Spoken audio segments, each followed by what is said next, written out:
What's up, beautiful people? This is Enabled Life here with another video for you, and today we are obviously going to be drifting. As you can see in what you clicked on this video is what you're going to get. Today I'm going to be showing you 4 different ways of drifting, and I'm going to show you, if you're new to drifting, I'm going to show you how you should drift and what should be the best ways for you to drift, what may be the best cars for you to start off with.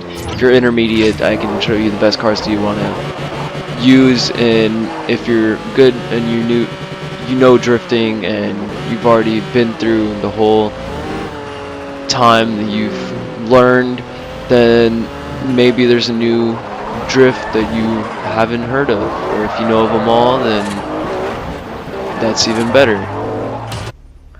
Alright guys, first there's called a power drift. Okay, the power drift is probably the easiest one that I'm going to tell you. Power drift is simple. You floor it as you're coming around the corner and keep your throttle at a right pace that you're going to want to completely drift around that whole corner in.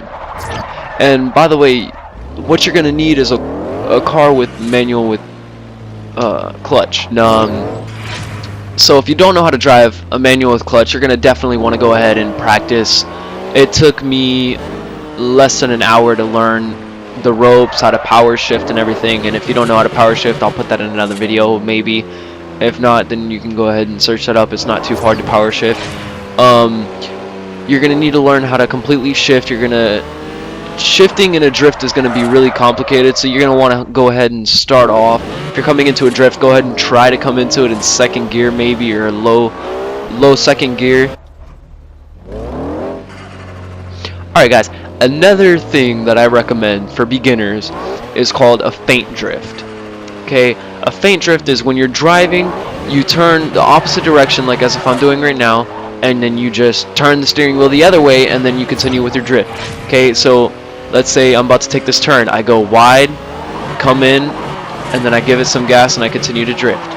As you can see, I'm in first gear, so it's not going to come out very well.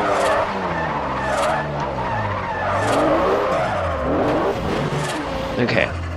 Now, once you open up and come back in, you're going to definitely want to balance the throttle. What I mean by balancing the throttle, it's very simple to balance the throttle. When you come into a drift, you just want to make sure that your backside is coming out, which is called understeer.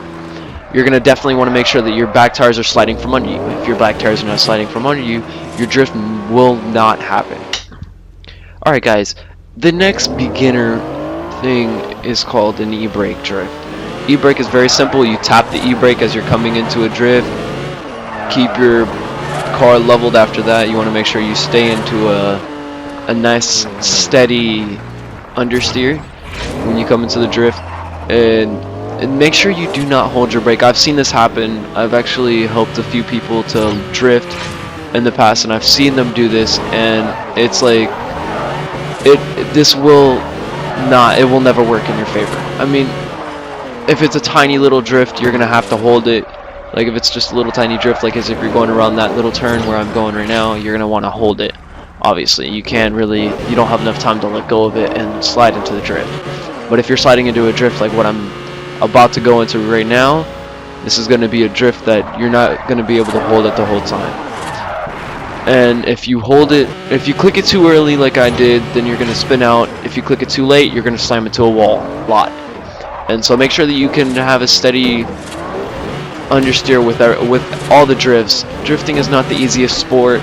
It is actually really complicated once you get into it, or when you're first starting.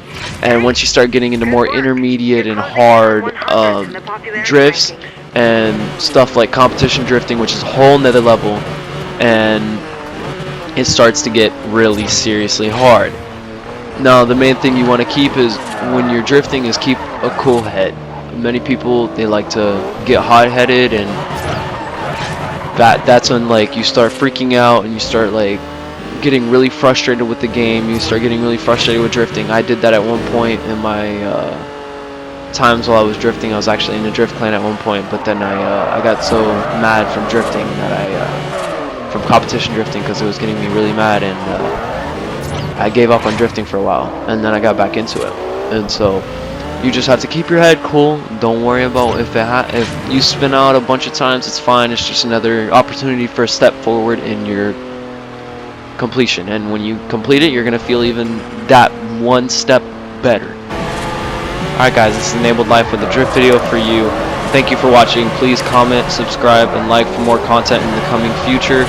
And go ahead and comment in this comment section what you would like to see in some future videos, if you had any ideas that you would like to look at maybe, or what I should focus on in the future. I'm thinking about starting maybe a series on something. If you guys have any ideas, put it in the comment section below. Thank you for watching. This is Enabled Life, signing off.